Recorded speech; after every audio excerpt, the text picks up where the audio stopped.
1988년을 달궜던 이 범죄자는 유전무죄, 무전유죄라는, 즉 돈이 있으면 죄가 없고 돈이 없으면 죄가 있다는, 지금 아주 자주 쓰이는 꽤 유식해 보이는 경구를 날려서 유명해졌죠. 물론 그런 변명이 이 범죄자들의 죄를 덮어주지는 못합니다. 그러나 그들이 보여준 폭력성 뒤에 이 사회가 구조적 문제를 안고 있었음을 또 쉽게 부정할 수는 없겠죠.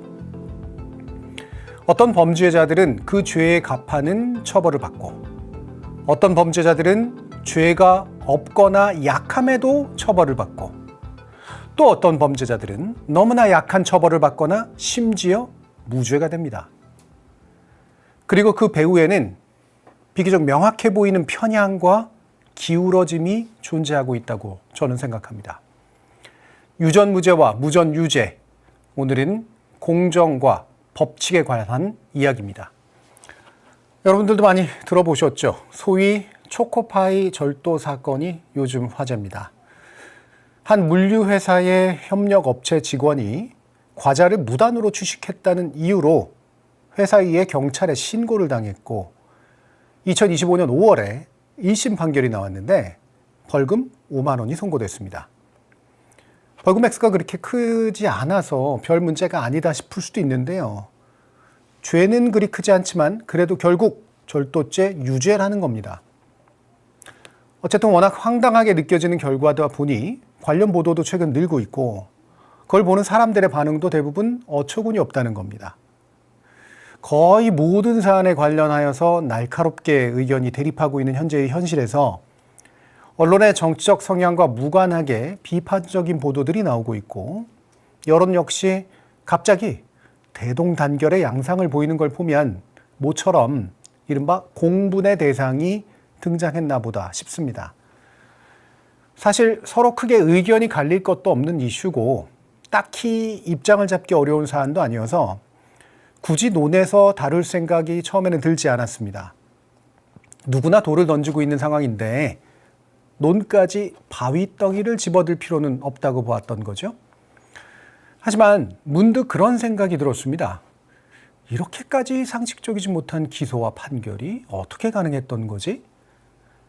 우리의 상식과 법이라고 하는 게 언제나 일치하지는 않는다고 해도 이 정도로 어긋난다면 도대체 그 이유는 무엇이었을까? 혹시라도 우리가 놓친 부분이 있거나 드러나지 않은 진실이라도 있는 걸까? 그래서 조금 더 가까이 들여다보기로 했습니다. 사건은 2024년 1월 18일에 발생했더군요. 물류회사에 파견된 보안업체 직원이 새벽에 근무를 하던 중에 회사 사무실의 냉장고에 있던 초코파이와 커스터드 과자를 꺼내 먹었다고 합니다. 가격으로 치자면 두 개 합쳐서 고작 1,000원 조금 넘는 수준이었습니다. 하지만 회사는 관행처럼 굳어지는 걸 막기 위해 원칙적으로 대응한다면서 이 직원을 경찰에 신고했고, 경찰은 절도 혐의로 검찰에 넘겼고, 검찰은 약식으로 기소했습니다. 요는 이것이죠.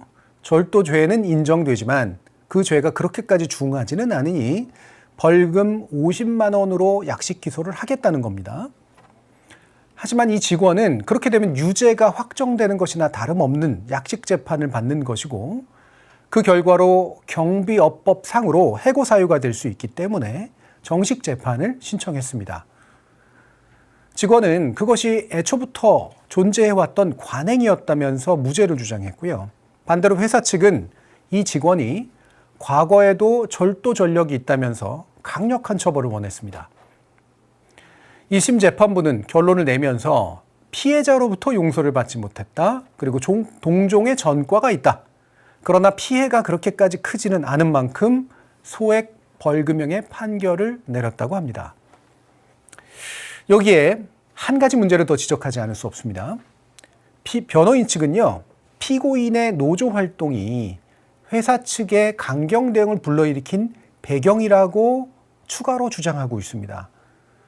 피고인은 협력업체의 노조에 소속되어 있고 그간 정규직 전환 그리고 성과급에서 있는 차별의 시정을 요구하는 노조 활동을 해왔다고 해요. 이로 인해서 아마도 회사 측과 마찰이 있었을 거라는 겁니다. 또 노조 측은요, 다른 노조원들의 활동을 위축시키려고 한 본보기 대응이라고 주장하고 있습니다. 물론 회사 측은 이 사람이 노조를 하든 말든 아니 절도죄를 안 저지르면 되는 것이냐 아니냐라는, 그래서 이게 무슨 관계가 있는 주장이냐라고 회사 측이 볼 수도 있습니다. 그러나 적어도 회사에 밉보이면 어떤 일이 생기는지 보여주겠다는 정도의 위협으로서는 충분히 효과적일 수 있는 건 당연합니다.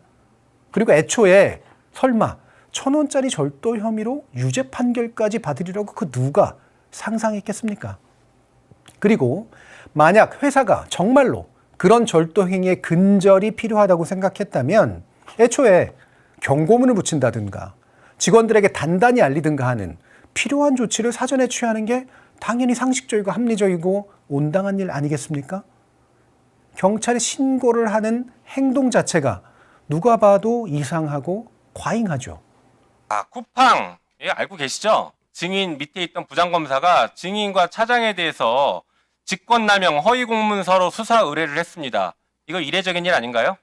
허위 사실에 기한 진정이라고 말씀드립니다. 그 사건 당일날 주인검사를 따로 청장실로 불러서 기소 의견으로 대검에 보고서 보내게 하고 한 적이 있습니까? 없습니까? 주인검사를 부른 적은 있는데요. 네. 증거관계를 물어보고 의견을 듣고 제가 청취를 했습니다. 그리고 일방적으로 지시하진 않았고, 무혐의 지시를 내린 적 있습니까? 없습니까? 일방적으로 지시하진 않았고 주인검사의 의견을 들었습니다. 지금 보신 영상은 지난 22일 국회 법사위 검찰개혁 입법청문회의 한 장면입니다. 엄희준 현 광주고검 검사를 그의 부하였던 현직 부장검사가 수사 의뢰하는 초유의 일이 벌어진 거죠. 이 사건은 초코파이 절도 사건과는 정반대의 관행과 편향을 상징하는 사례로서의 쿠팡 무혐의 처분 사건입니다. 자, 개요는 이렇습니다.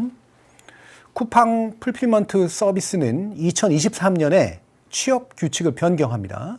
그리고 나서 15시간 미만으로 근무하는 단기 일용직 노동자에게는 퇴직금을 지급하지 않았습니다.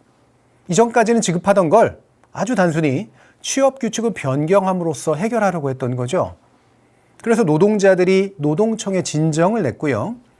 고용노동부 부천지청이 조사 후에 근로자 퇴직급여 보장법 위반 혐의로 대표의 이사에 대한 기소 의견을 냈고 검찰에 송치했습니다. 자, 그런데 놀랍게도 인천지방검찰청 부천지청은 2025년 4월에 무혐의 처분을 내렸습니다. 아시는지 모르겠지만 노동청은 노동부문에 있어의 경찰이자 검찰의 역할을 하는 전문적이고 준사법적인 기관입니다. 수사권에 준하는 강제조사권이 있고요. 비록 검찰처럼 기소권은 가지고 있지 않더라도 그간에는 의견은 검찰이 존중해 주는 게 원칙입니다. 그런데 검찰이 이것을 싹 다 무시하고 무혐의 처분을 내렸습니다. 애초에 죄가 없다는 겁니다. 엄청나게 이상하고 또 기이한 일 아니겠습니까? 역시나 어딘가에 문제가 있었던 게 분명해 보이는 여러 사실들이 있습니다. 일단 수사팀 소속 검사가 지휘부에 대한 문제 제기를 했다는 사실이 최근에 드러난 거죠. 사건을 담당했던 부장검사가 2025년 5월에 대검찰청에 감찰 요청 진정서를 낸 겁니다. 당시 지휘부가 부당한 개입을 했고 핵심 증거를 누락했다는 겁니다. 다시 말해 고용노동부가 압수수색으로 확보했던 증거가 대검찰청 보고 과정에서 싹 빠졌고 당시 지청장이 무혐의 결정을 내리도록 주도했다는 주장인 거죠. 조금 전 보셨던 영상에서 나왔듯 이 의혹은 지난 월요일에 열렸던 국회 법사위 청문회에서 민주당 김용민 의원이 지적하면서 아주 큰 논란이 나왔습니다. 쿠팡에 대한 애절한 사랑과 배려는 초코파이 사건에서 나타났던 무심함과 잔인함에 너무나 대비됩니다. 이런 대비가 단순히 우연의 산물이라고 볼 수 있을까요? 일례를 들어보죠. 삼성의 이재용 회장에 대해서는 회복적 사법이라는 되게 낯선 개념을 읊어주던 재판부가 초코파이 사건에서는 굳이 유죄로까지 나아갔었죠. 이게 서로 그냥 다른 재판부라서 이른바 재판 독립과 사법 독립의 표현인가요? 또 흔히 3-5 법칙이라고 하죠. 재벌 청수들은 중대 범죄를 저질러도 결국 징역 3년, 집행유예 5년을 선고하는 관행. 이런 게 대체 어떤 법이 규정하고 있는 거고 도대체 무슨 사법 독립의 표현인가요? 말씀드린 이런 극단적인 대비와 간극은 결국 유전무죄, 무전유죄라는 지극히 단순하지만 우리가 오래 품어왔던 혐의가 차라리 잘 설명해주고 더 합리적이고 더 상식적으로 해명해주지 않는가요? 민주당 김승원 의원이 국회 정무위를 통해서 그리고 오늘 아침 뉴스공장을 통해 밝힌 바처럼 쿠팡과 고위공직 사이의 연결고리는 아주 탄탄합니다. 쿠팡에 재직했던 임원급 인사들이 윤석열 대통령실로 갔고요. 또 대통령실, 공정위, 고용노동부, 검찰 등 권력기관 출신들이 쿠팡 및 계열사에 재취업한 사실은 너무 많아서 셀 수 없을 정도입니다. 사실 그간 보통은요. 권력기관에 있다가 은퇴해서 기업으로 가는 경우가 일부 있었을 뿐인데 윤석열 정부에서는 거꾸로 대기업 인사들이 대거 대통령실로 몰려갔습니다. 참고로요. 당시 쿠팡의 대표였던 강한승은 윤석열의 사법연수원 동기입니다. 이건 어느 정부나 어느 정도는 있을 수 있는 단순히 민간 기업의 노하우를 행정에 반영하는 정도의 수준이 아닙니다. 말하자면 거의 일심동체로 순환보직을 하고 있었다고 보아도 무방하겠죠. 이런 일종의 순환보직 체계가 유전무죄와 유전무죄를 만들고요. 이걸 넘어서는 강고한 이익동맹 체계를 설명해 주는데 핵심이 되지 않겠습니까? 샌델 교수는 한국 사회의 민주적 회복력에 찬사를 보내면서도 우리 내부에 있는 양극화와 분열을 해소하지 않고서는 한반도의 평화적 공존 전략을 논의하기는 어려울 거라고 말했습니다. 특히 한국처럼 치열한 경쟁을 거쳐 성공한 사람들이 자신들의 성공을 오직 자신들의 능력에 기인한 거라고 믿는 사회에서는 승자들의 오만이 번성하게 된다고 경고했습니다.